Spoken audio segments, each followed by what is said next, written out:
What's up, guys? It's Missy. I'm back with another SimCity Build It video, and this is part 2 to the recent tips and tricks video that I have uploaded. We are kind of going through everything. I had tips and tricks videos from several months ago, and I had some from, within the last couple weeks, so we're just kind of bunching them all together and adding additional tips and tricks. I don't know how many parts are going to be to this video. Just kind of depends on how quickly I can get through it. Okay, so the first tip that I want to start off with part 2 is going to be make items that pay, not sell. Okay, a lot of people make the mistake of making items that sell fast versus making items that produce a higher profit. Now, because Daniel will purchase items in your depot, it is always good to make ones that turn a high profit.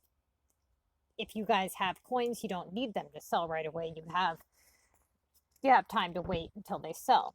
Especially if you guys are following my building plan, there should be no reason why you would need items to sell that fast. There's no reason why you should be that broke. That being said, I do have videos on which items are more beneficial to produce than others. So the next tip is when you're going around the global market, okay, always make sure that you guys have space available. Every single person watching this has been on global, seen rares, and been unable to purchase them because they don't have enough space. Now, I always make sure that I have anywhere from 50 to 75 space available. This will completely depend on what your storage is and how much you have available to you, but I recommend somewhere in that range, if not more. This also follows with that, and this is to always check cities for gift boxes. Okay, yes, there is a daily limit. No, I don't know what the daily limit is, but I know there is one. I know that you will always get at least one gold key a day if you hit enough of the gift boxes. Okay, the next tip would be to check Daniel every day. Every single day, he will post 6 items for sale at base price. And what by base price, what I mean by that is when you click to sell an item, it starts off at a base price. You can either lower that item or increase it. I recommend that you always sell for max. If you see anything at a base price, buy it and resell it, because that's coin, coins that you could be earning. Don't sell items for base price ever. Okay, if you guys are looking for rares, one of the common ways to find them is to click low level items versus high level items, because we all know that more low level players have them for sale, for one, and for two, you really shouldn't be selling your guys' rares, honestly, ever. You should be buying, if it's VU, storage, or dozer, you should always buy it. Even if you have maxed out storage and maxed out dozer, there's odds that you have people in the group that would benefit from that, and there's just no reason why you shouldn't grab them when they're on global.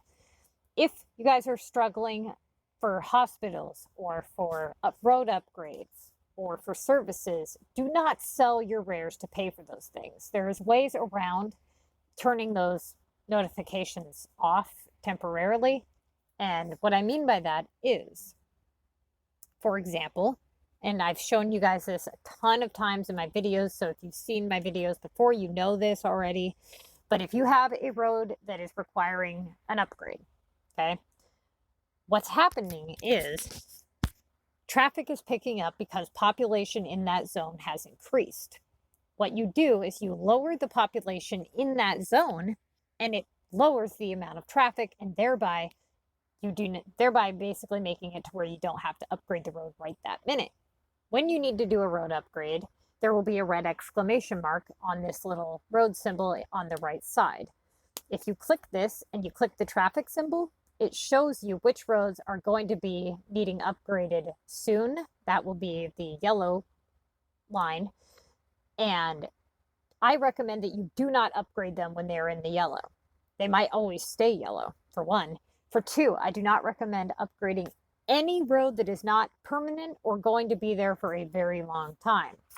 It is a huge waste of money. There is like 12 different road upgrades. They just keep going up and up and up until they hit the maximum, which is the Omega roads, which cost Omega coins, and they cost a lot of them.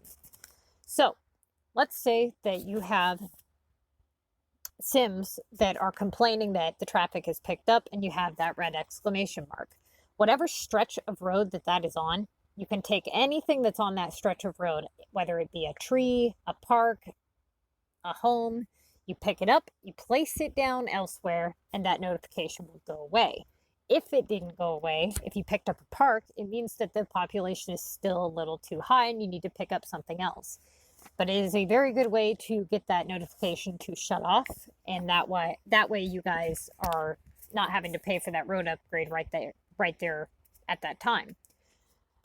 You don't want to make your roads too long, because when you do need to upgrade them, it's going to take a huge chunk of money at one time. But you don't want to make them so short that they're needing upgraded every 5 minutes. So somewhere in the medium range is what you're going to want to do.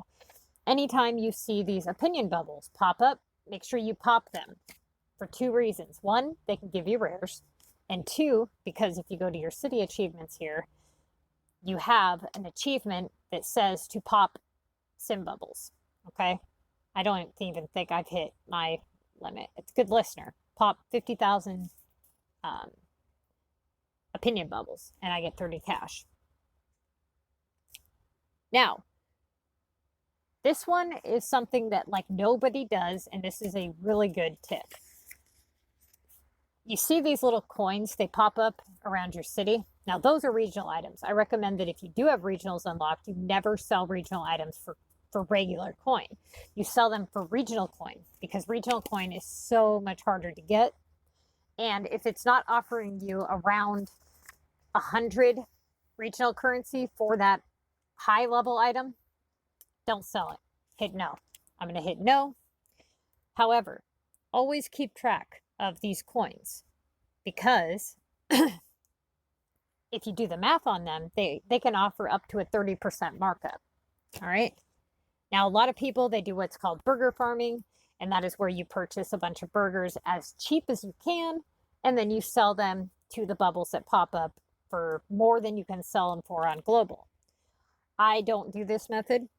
I have my reasons, and I have those reasons said in another video, so I'm not going to get into that right now, but it is a good way to earn some coin. If, like the other day, I had one pop up and it said to sell 1 pink drink for it was like 1,900, and they sell for around 1,600 in the depot. So I earned an extra 300 bucks. You also have a city achievement for that as well. If you are broke constantly, my tip to you is to stop all spending. People have a tendency to spend a lot more than they make, and that's why they're broke. So stop constantly upgrading homes that need every time you upgrade a home, you level up and you make your rare find harder. Now, we've discussed this in all my videos, and this is why I've written up the building plan that I have for you guys. But the other issue is that people spend too much on global in general. They do their shipments, they do their airport flights, and they don't collect on their shops. They keep their shops not running full time, and this is basically making them broke. So stop all spending. If you want to make money, you need to stop all spending. The only spending that you should always be doing, no matter what, is buying VU, storage, or dozer. VU is less important than storage and dozer, but still, I mean, it is important, because you are going to, a lot of people think that VU isn't as important as it is. And if you want to be successful and have a couple of things here, okay? If you want to have a beautiful city, you need VU. If you want to have a city that earns a lot of money, you need VU. Now, why? A lot of people are sitting here thinking, well, why the hell do I need the VU tower upgraded to have a beautiful city? God, this lady's dumb. No, trust me. All right. If you want to purchase those buildings that you find so gorgeous around your city, you need what? You need keys. Keys, cash, whatever. You ain't going to get keys very easily if you don't have your VU tower upgraded. Okay?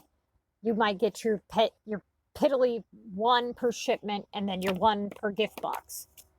That is not going to make a gorgeous city. If you click on your VU tower and you have it at maximum level, level 18, you can see that if I launch this one time, I can earn 7 keys. I can launch this one time and I can earn 3 keys. The damage is 4, the damage is 7. They're all different, okay? This is going to be how you earn your keys to buy your epic pointers and how you earn your keys to buy basically the beautiful buildings. You will also have buildings that you can earn through your mayor's pass, but those don't require keys. They just require your participation in Contest of Mayors. The VU tower is very important, okay? Everything in this game has its importance and its purpose.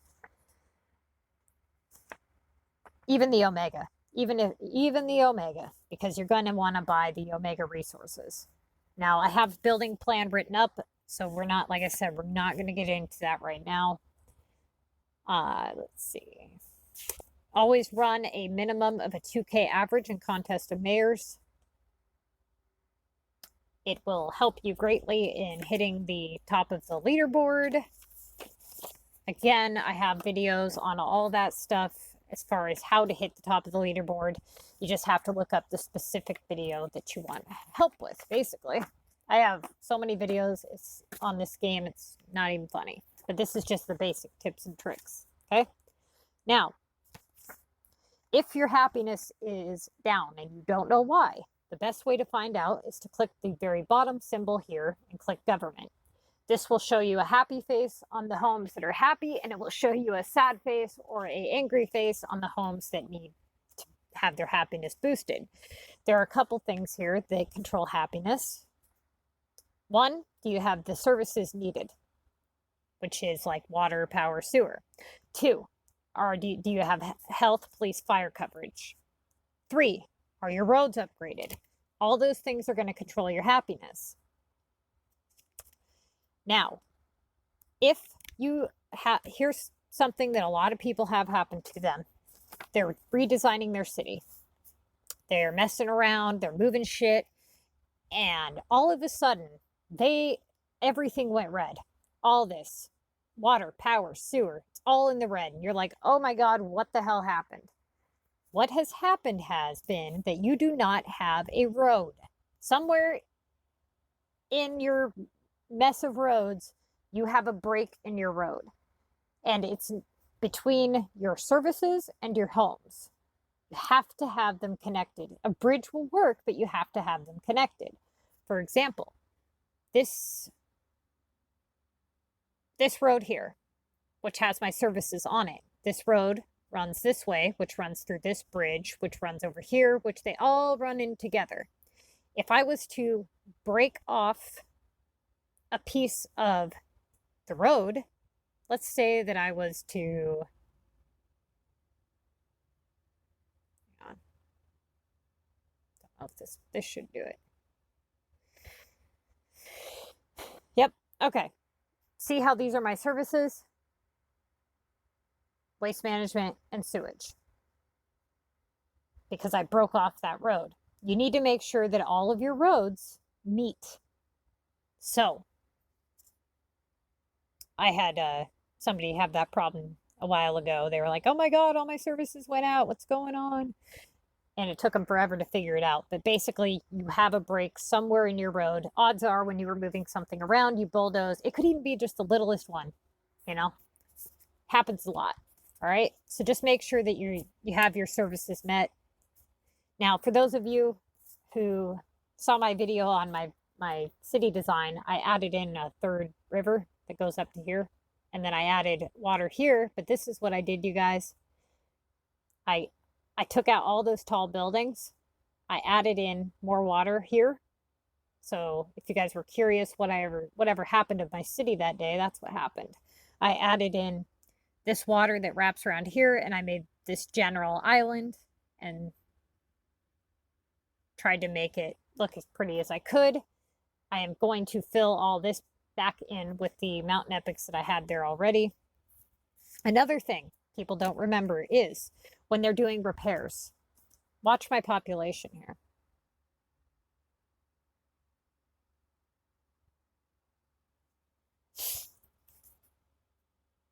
See how my population went up? A lot of people don't know that, okay? If you have disasters that are not repaired, your pop goes down. Now, somebody in my club had a confusion the other day. They were trying to say that parks and landscape did not boost population, which I don't know why, what drugs they were on. But he was saying that, for example, when you pull a park, like that house says plus 360, okay? Watch my population number. Now it goes up. He thought that since he was hovering it, and he wasn't actually placing it down, that it did not move your population. Because when you hit landscape and you go to place it, it doesn't calculate it up until after it's placed. Or parks. See how it calculated it up before it was placed? Whereas when I clicked on the parks tab, it didn't do it till after it was placed. So he was under the impression that it did not boost pop. You have to actually place it down. All these numbers that you see here is how much pop is being boosted by that building. Plus 1,806, okay? You do have a cap. These blue lines, they go all the way to the top. You can only boost a home so much, okay? Right here in the middle of your screen below where it says parks and this little tiny blue number, this tells you the total amount of people being boosted by that specialization. If I click over with my yellow arrow button, it shows me here that I have a total of 173,000 people being boosted by my landscape specialization. Okay, and so on. Another tip, watch all of the video ads that pop up. A lot of people get lazy and they don't watch them like me. Don't be like me. Don't worry about population too much, all right? Unless you're somebody who's doing it just for the hell of it, population really has no value. Yes, you need a little bit of it to unlock like the airport and stuff, but once you hit a certain population to where you've unlocked everything, the only benefit that it does is it gives you a little bit more taxes. Now, taxes are generated by a number of things. And the reason that they did it this way was because they didn't want low-level players to not receive any taxes, whereas high-level players would receive a lot. So, there's 3 ways that taxes are added up, basically. One is your happiness. You're going to get a 20% increase based off of your happiness if it's at 100%. And it's going to go down based off your happiness level. 2, you're going to get a certain amount of taxes based off the level that you are. And then 3, you're going to get a certain amount of taxes based off the population. For example, I am level 99. I'm the max level. I have max happiness, right? So the only possible way at this point that I could increase the number of taxes I receive would be to increase my population. All right. So I will tell you this. If I was to increase my pop like 3 million, it wouldn't add very much to my amount. Look at that. 7.8 million and I only get 21,000 right now. That's ridiculous. You aren't going to be able to fund your whole city off taxes. I'll tell you that right now. So, if you're depending on taxes, you need to figure out another way to get money, okay? Now, let's say that your happiness is stuck at 99%. You've went through everything I told you and you're still at a loss. And you're like, what the hell is going on? So, you've clicked this government tab and you have found the home that is yelling at you. And maybe it's this home here, okay? So, look at this storage unit here. I was going to pull that shit again. Anyways, if you put the storage unit too close to the residentials, it will lower your happiness by 1%. So make sure that that storage unit is far away from your homes. I recommend always having at least 10 3-pointers before starting an epic and watching all of my epic videos. I basically recommend that you watch all of my videos before you level up, before you start playing, all that stuff. That way you guys you're well educated and you can make your decision as to what type of city you want after you've watched all my videos. All right, so reading through my notes here briefly. If you guys are picking a design, you are trying to figure out what you want to do with your city as far as design goes, I recommend that anytime you're on the global market, that you are watching people's cities and ideas, taking screenshots, and that way when it comes time to make your city, you have ideas. I'm not saying copy anybody's city.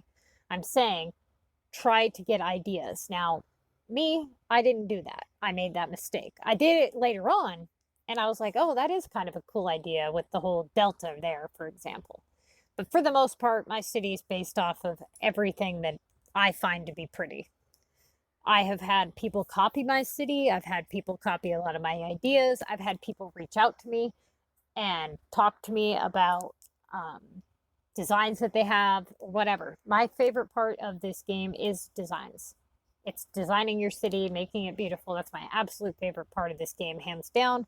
And for a lot of people, they don't like the building aspect. So I don't know why they're playing a building game. But whatever. That's what you want to do. That's what you want to do. So keep in mind, when you have specific buildings that you want to buy when you do your design, that you have to meet those specific requirements. So let's say that you want to build a city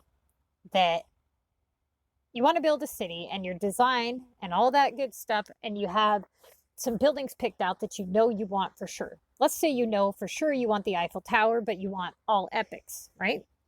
Well, what you're going to have to do is you're going to have to click whatever building it is that you want to purchase, and you're going to have to meet those requirements. So even though you don't want Paris homes, you have to make 10 of them in order to buy this. Now, you can bulldoze them afterwards, but you have to meet the requirements. So keep that in mind. That is something that gets a lot of people. All right. Oh, another tip. When clicking on your menus, you can place certain buildings in storage. You hold down on that building, and there will be a little square on the right-hand side that puts it in storage. When you put an item in storage, you hold down here, and it tells you in storage. See that little number? Well, it only goes up to 9+. So what happens is, if you click here, see how it says 7? If it was to say 9, it would say 9+. I would hold down and it'll tell me how many. It'll say like 55 water. Okay. Another thing is that building that I was just on, that I was showing you guys, that I don't know where it went. Try to show you again. There'd be a purple flag right to it, next to it, and it says create city events. What that means is it's going to have a little parade that goes around on the road, and I'm going to try to find one. I know I have one in my city.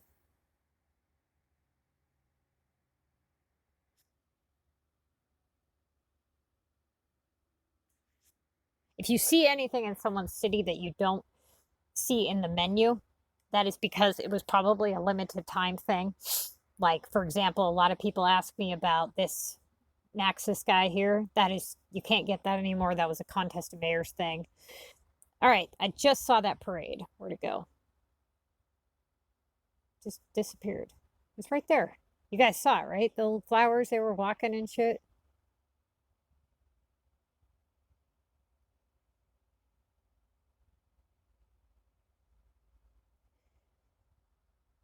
Right here, this flower building, it says create, it has a little purple flag. It says create city events. It's going to show little parades walking around in your city. If you notice that you do not ever see cars in your city, it means that you are experiencing a glitch and you need to uninstall and reinstall the game and see if that fixes it. I've had people that never had cars in their city, no matter how many times they reinstalled their game. So they're missing out on a lot of stuff, a lot of the visual stuff, I should say.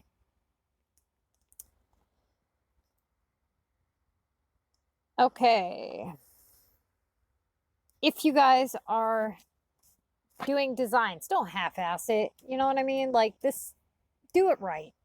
Make it pretty. Do what you got to do. Don't be half-assing it.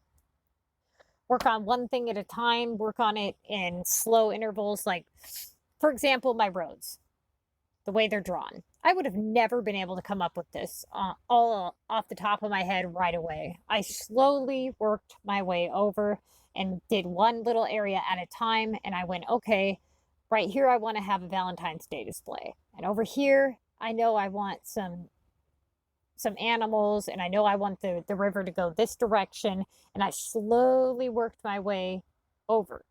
Okay. And I can't tell you how many hours, countless hours I've spent just tweaking with little things.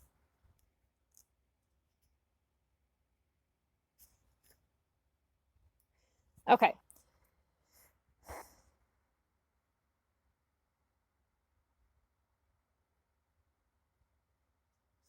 Let's see. Sorry, you guys, I'm reading. Oh, when designing, make sure that you pick a direction that you want your city to face. Don't have your buildings going all different directions. It looks like crap. Tall buildings will block off your view, so you might want to put the tall buildings in the back. You need to pick, before you guys go past a certain point, you guys need to decide what it is you want from your city. This is a big mistake that people make. They don't decide what they want. They don't know if they want an Omega city or a pop city or beautiful city or Paris or Tokyo or whatever. You got to know early on what you want from your city so you know what to work towards. All right. I think that covers it for this video. I am going to stop and pick up tomorrow once I go through these tips here, because we've went through several pages. I think, yeah, that's going to cover it for right now. And I'm going to pick up on part 3 tomorrow.